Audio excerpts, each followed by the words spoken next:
ஸ்ரீ குருப்யோ நமः. பெரியவா சரணம். ஹரஹர சங்கர, ஜெய ஜெய சங்கர.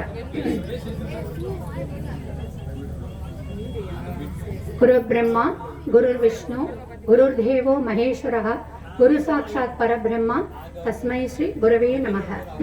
ஸ்ருதி ஸ்மிருதி புராணானாம் ஆலயம் கருணாலயம், நமாமி பகவத்பாத சங்கரம் லோகசங்கரம். சதாசிவ சமாரம்பாம் சங்கராச்சாரிய மத்தியமாம் அஸ்மத் ஆச்சாரிய பர்யந்தாம் வந்தே குரு பரம்பராம். ஸ்ரீராம ராம ராமேதி ரமே ராமே மனோரமே சஹஸ்ரநாம தத்துல்யம் ராமநாம வரானனே. எத்திர எத்திர ரகுநாத கீர்த்தனம் தத்ர கதமஸ்த காஞ்சனம் பாஷ்பபாலி பரிபூர்ணலோச்சனம் மாருதி நமத ராட்சசம். வாமே பூமிசுதா பிரக்ஷணமான் பக்ஷா சுமித்ராசுதः சத்ருக்னோ பரதோ பாலிசதः. வாமே பூமிசுதா பிரக்ஷணமான் பக்ஷா சுமித்ராசுதः சத்ருக்னோ பரதோ பாஷதஸ்யோஹோ. வாமே பூமிசுதா பிரக்ஷணமான் பக்ஷா சுமித்ராசுதः. ஸ்ரீராம ராம ராமே மனோரமே சஹஸ்ரநாம தத்துல்யம் ராமநாம. சரியா இருக்கு? ஓகே, எனக்கு கிளியரா. இன்னைக்கு வந்து இப்படி ஒரு நல்நாள்ல இந்த பூங்குளத்துல குரு அருளும் சரணாகதியும் அப்படிங்கிறத பத்தி பேசுறதுக்கு எனக்கு இன்னைக்கு வாய்ப்பு கொடுத்த சுவாமிநாதன் அண்ணாக்கும் ராஜேகாக்கும் அநேக கோடி நமஸ்காரங்கள் தெரிவிச்சுண்டு, ஒரு குரு அருள் இருக்கணும் ஒரு மனுஷாளுக்கு அப்படின்னா நாம சரணாகதி பகவான் கிட்ட பண்ணணும். அது எப்படி பண்ணணும் அப்படிங்கறதுல ராமாயணத்துல அப்படி ஒரு கிளீனா சொல்லியிருக்கு. சரணாகதினா எப்படி இருக்கணும், எல்லா காண்டத்திலையும் இந்த சரணாகதி தாத்பரியத்தை பத்தி அவ்வளோ நன்னா சொல்லியிருக்கு. இப்போ குரு அருள் ஒருத்தருக்கு ரொம்ப ரொம்ப கிடைச்சாதான் அவ வாழ்க்கையில நல்லபடியா ஷைன் ஆக முடியும். இப்போ நாராயணா அப்படிங்கிற வார்த்தையில அந்த வார்த்தைக்கு என்ன அர்த்தமா இருக்கு அப்படின்னா, இந்த லோகத்தையே ஆட்டி படைக்கிற சம்ரக்ஷணம் பண்ணக்கூடிய நாராயணர். அதுல இந்த ராவை எடுத்துட்டோம் அப்படின்னா என்ன ஆயிடும், ந அயன அப்படின்னு ஆயிடும், மூமெண்டே இல்லாம அப்படின்னு ஆயிடும். நமசிவாய அப்படிங்கறதுல அர்த்தம் என்ன அப்படின்னா எல்லாருக்கும் மங்களத்தை கொடுக்கக்கூடியவர். அதுல இந்த மாவை எடுத்துட்டோம் அப்படின்னா ந சிவாய அப்படின்னா மங்களத்தை கொடுக்க கூடாதவர், கொடுக்க முடியாதவர் அப்படின்னு மீனிங் ஆயிடும். அப்போ நாராயணா அப்படிங்கிற வார்த்தையில ரா ரொம்ப முக்கியம், நமசிவாயல மா முக்கியம். இத ரெண்டையும் சேர்த்ததுதான் ராமா. அப்படி ராமருடைய இந்த ஒரு புண்ணிய பூமியில ராமருக்கு ஒரு இந்த மாதிரி கும்பாபிஷேகம் பண்ணி லக்ஷ்மி நரசிம்மனா லக்ஷ்மி நாராயணனா நம்மளுக்கு ஒரு காட்சி கொடுக்குறாரு அப்படின்னா, நம்ம எந்த ஒரு காலத்துல ஒரு குரு அருள் நம்மளுக்கு இருந்ததுனால தான் இன்னைக்கு நம்மளுக்கு அந்த பாக்கியம், நம்மளுக்கு இந்த பூமியில இருக்கக்கூடிய பாக்கியம் நம்மளுக்கு கிடைச்சிருக்கு.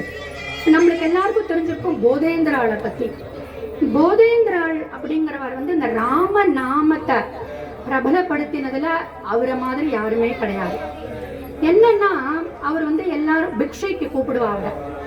இந்த மாதிரி பிக்ஷைக்கு கூப்பிட போறச்சு ஒரு தடவை என்ன ஆகுது, ஒரு ஏழை பிராமணன் வீட்டுக்கு அவரு கூப்பிடுறான் பிக்ஷைக்கு. இப்ப இவரு உட்காந்துக்கிறார், அவர் ராமநாம சொல்லணும் அந்த ஆத்துல எல்லாருமே, அதுதான் அவருடைய ஒரு நேமமா வச்சுட்டு இருக்கார். என்ன ஆகுது, அந்த பர்டிகுலர் பிராமணன் வீட்டுல இவர் போய் உட்கார்றார். எல்லாம் அந்த மாமி பரமாறுறா. இவர் சாப்பிட உட்கார போறாரு போதேந்திராள். அப்போ அவாத்து குழந்தை அப்படி அங்க நின்றுட்டு இருக்க பக்கத்துல இப்ப சொல்லிண்டே இருக்கு. இப்ப அந்த மாமி பரமாறுற மாமி பரமாறிண்டே இருக்கா. தள்ளிக்கோ கோந்தேன்னு சொல்லிட்டுன்னா அந்த குழந்தைய தள்ளி விட்டுட்டு இவ பாட்டுக்கு அந்த பரமாறின்னு இருக்கா அந்த போதேந்திராளுக்கு. இந்த போதேந்திராள் என்ன பண்றார், என்ன இந்த குழந்தை இப்படி என்னமோ சொல்லிட்டே இருக்கே, என்ன சொல்றது அப்படின்னா, இல்ல ஒண்ணு இல்ல நீங்க சாப்பிடுங்க அப்படின்னா அவருக்கு எல்லாம் பரமாறிண்டே இருக்கா. மறுபடியும் அந்த குழந்தை அந்த பரமாற இடத்துக்கு அந்த குழந்தை ஓடி வருது, ஊன்னு என்னமோ சொல்லிட்டே இருக்கு. இந்த போதேந்திராள் என்ன பண்றார், என்ன இந்த குழந்தை என்னமோ சொல்றது, நீங்க அந்த முதல்ல குழந்தைய அட்டன் பண்ணிட்டு வாங்கோ அப்படின்றா. அப்போ அந்த பிராமணர் சொல்றார், அந்த குழந்தைக்கு வாய் பேச முடியாது, ஏதோ அந்த பட்சணத்தை ஏதோ கேட்கறது போல இருக்கு அப்படின்னு சொல்லிட்டு அந்த பிராமணா சொல்றான். உடனே அவர் என்ன பண்ணிடுறார், போதேந்திராள் அந்த இடத்த விட்டு வெளியில எழுந்து போயிடுறார், திண்ணையில போய் உட்காந்துடுறார். எந்த நாக்கு நம்மளுக்கு கொடுத்திருக்காரோ பகவான், ராமநாம சொல்றதுக்கு தானே கொடுத்திருக்கார்.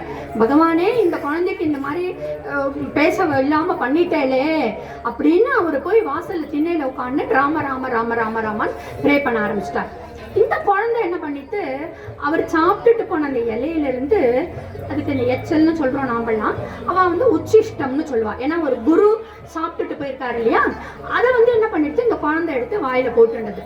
இந்த வாயில போட்டுண்ட உடனே வாசல்ல போதேந்திரால் வந்து ப்ரே பண்ணிட்டு இருக்காரு, பகவானே இப்படி இந்த குழந்தைக்கு வாய் பேச முடியாம பண்ணிட்டேலே, ராமநாம சொல்ல முடியாம இந்த நாக்கு இருக்கேன்னு அவர் தவிச்சுட்டு இருக்கா, ப்ரே பண்ணிட்டு இருக்காரு அவரு.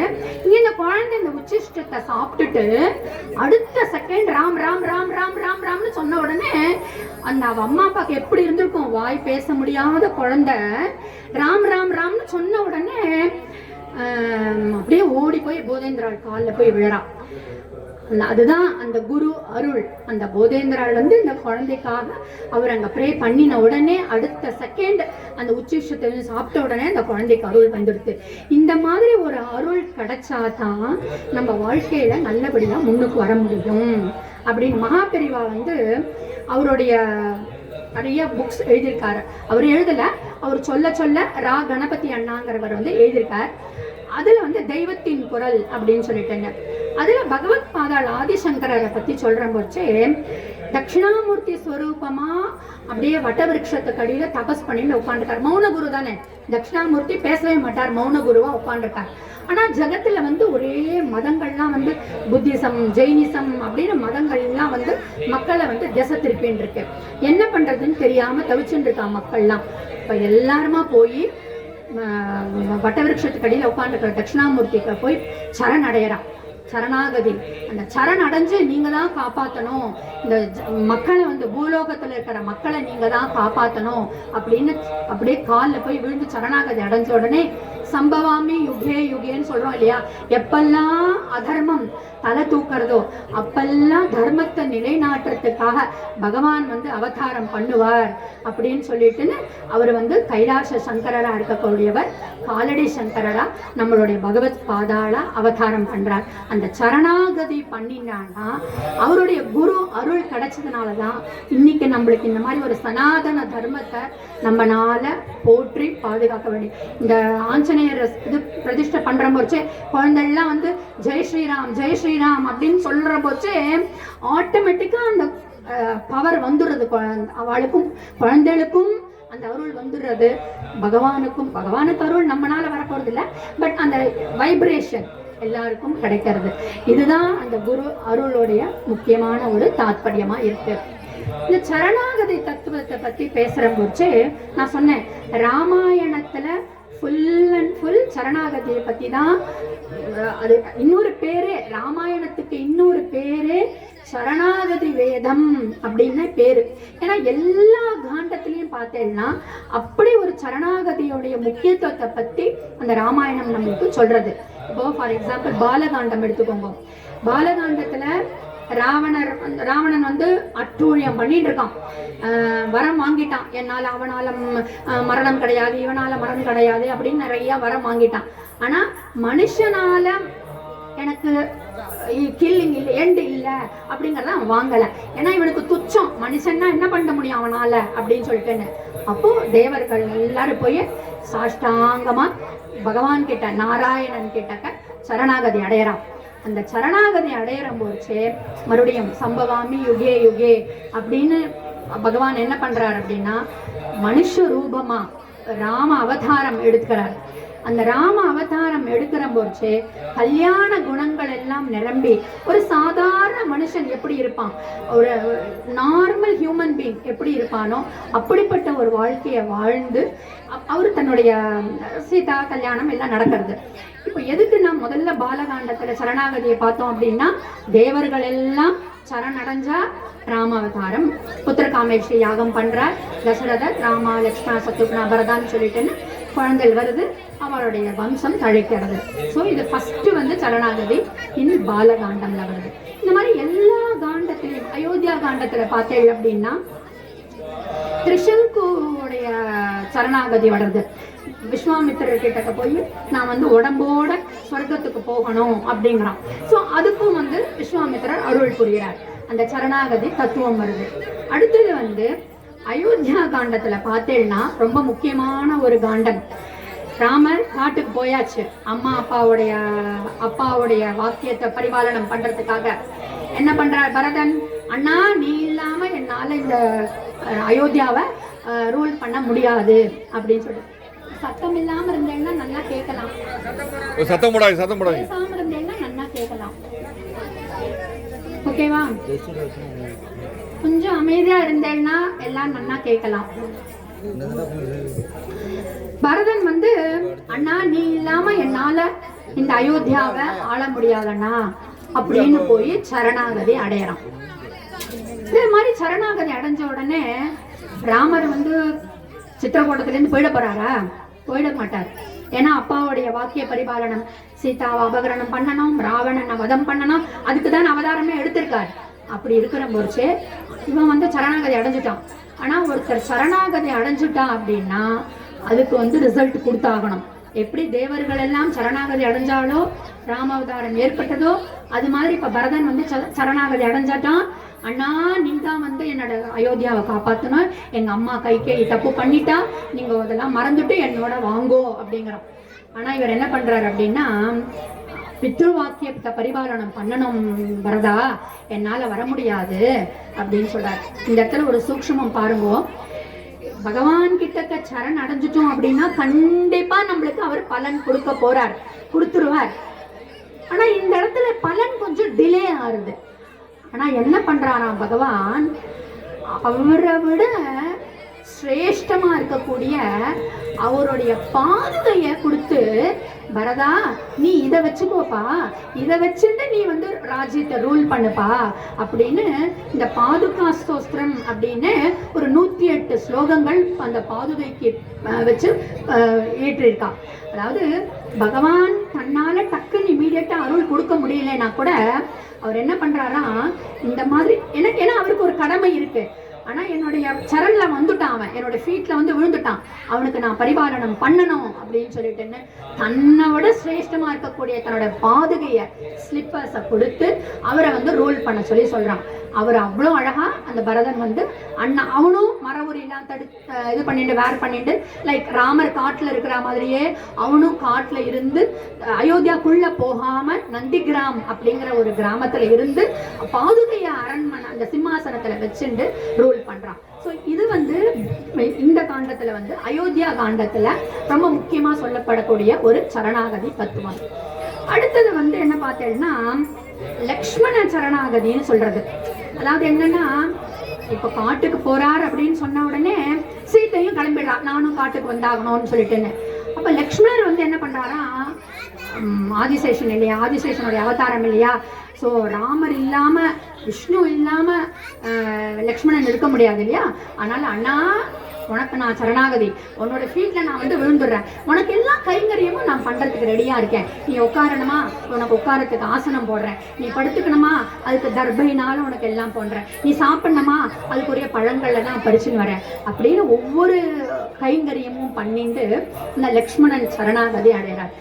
ஒவ்வொரு சரணாகதியிலையும் ஒரு நம்மளுக்கு வந்து நியூஸ் கிடைக்கிறது, மாரல் கிடைக்கிறது, ஒரு இன்ஃபர்மேஷன் கிடைக்கிறது.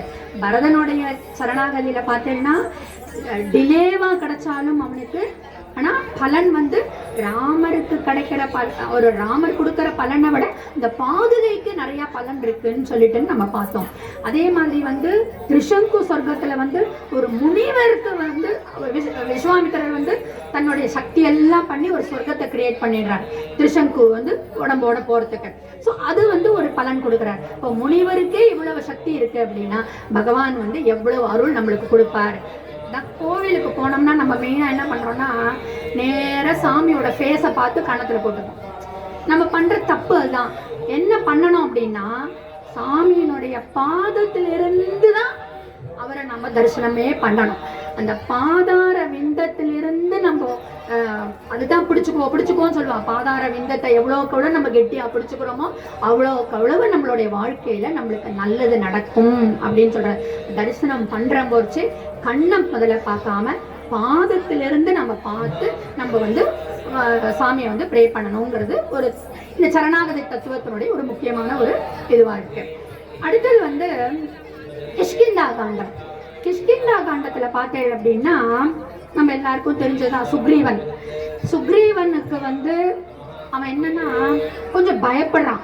ஐயோ இவரு ஒரு மனுஷ ரூபமா இருக்கான், இவன் எப்படி ராமர் எப்படி நம்மளுக்கு வந்து அருள் கொடுக்க போறார் அப்படின்னு அவனுக்கு ஒரு சின்ன டவுட் இருந்துட்டே இருக்கு.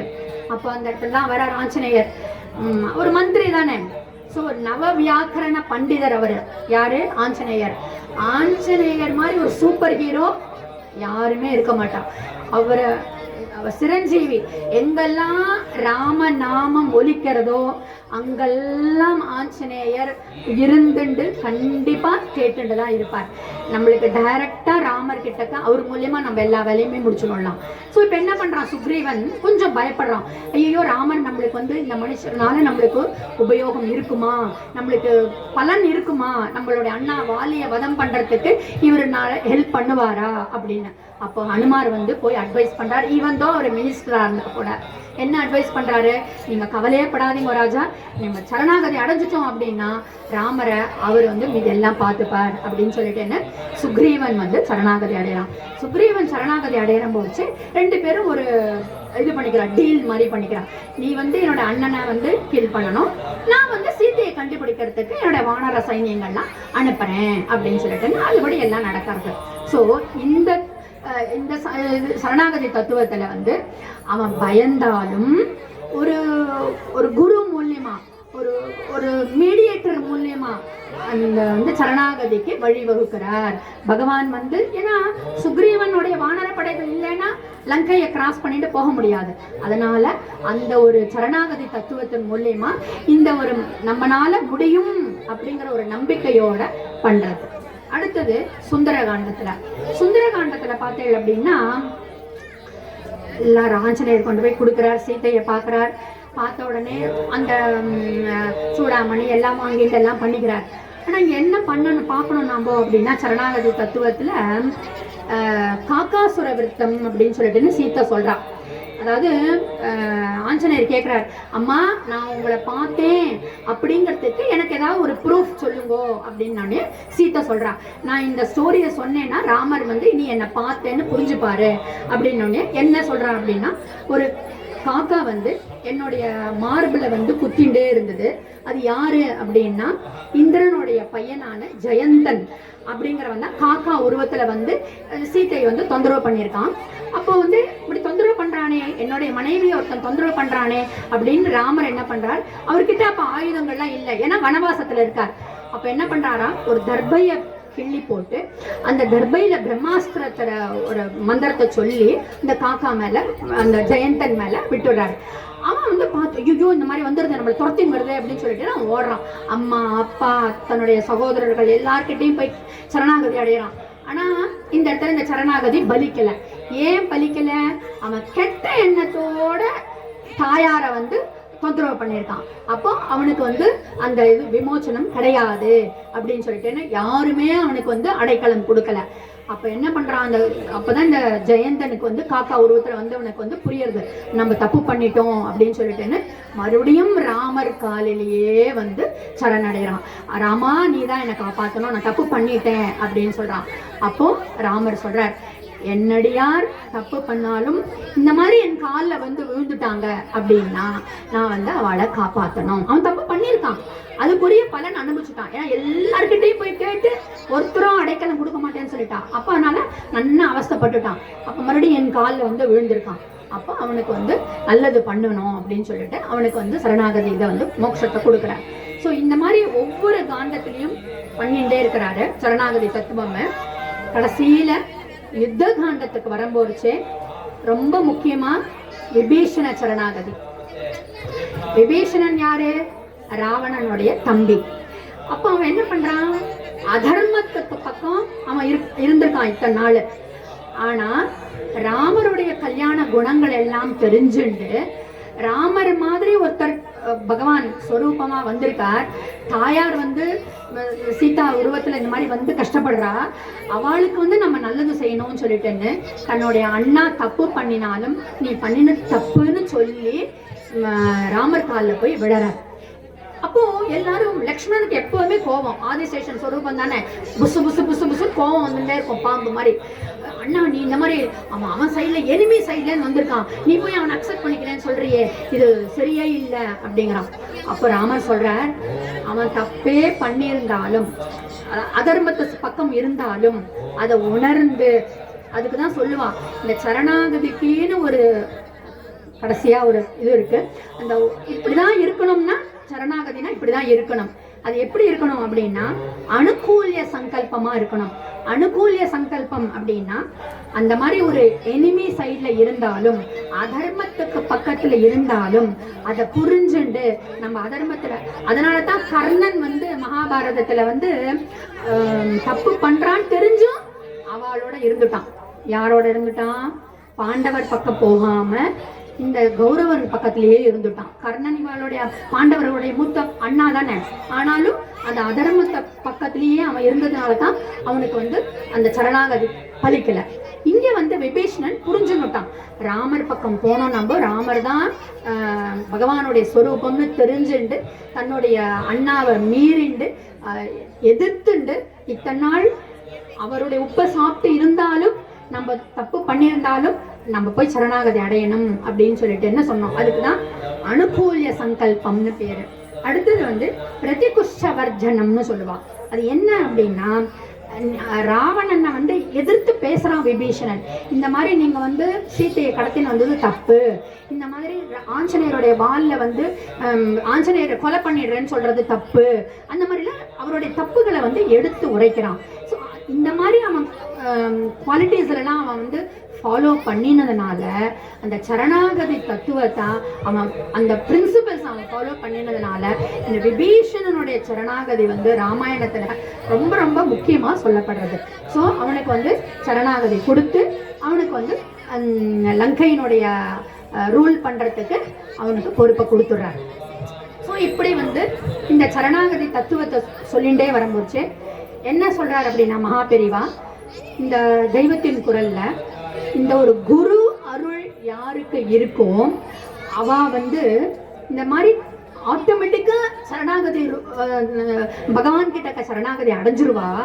அப்படி அடையலைன்னா கூட இந்த குரு என்ன பண்ணுவாராம், அவனை நல்வழிப்படுத்தி ஒரு அப்பா நீ தப்பு பண்றப்பா, இந்த மாதிரி போகாதப்பா, என் வழிக்கு வாப்பா அப்படின்னு அவனை நல்வழி. இப்போ நம்ம டீச்சர்ஸ்லாம் என்ன பண்ணுவா, மிஸ்டேக்ஸ் பண்ணினோம்னா நம்ம தப்பு பண்றோம் அப்படின்னு நம்மளை பாயிண்ட் அவுட் பண்ணுவா இல்லையா, அந்த மாதிரி நம்மளை நல்வழிப்படுத்தி நம்ம பகவான் கிட்ட சரண் அடையறதுக்கு நம்மளுக்கு ஒரு உதவியா இருப்பார். ஸோ டைரக்டா கடவுளை நம்ம வந்து போறதுக்கு நம்மளால நாலேஜ் இல்லை அவ்வளோ தூரம்.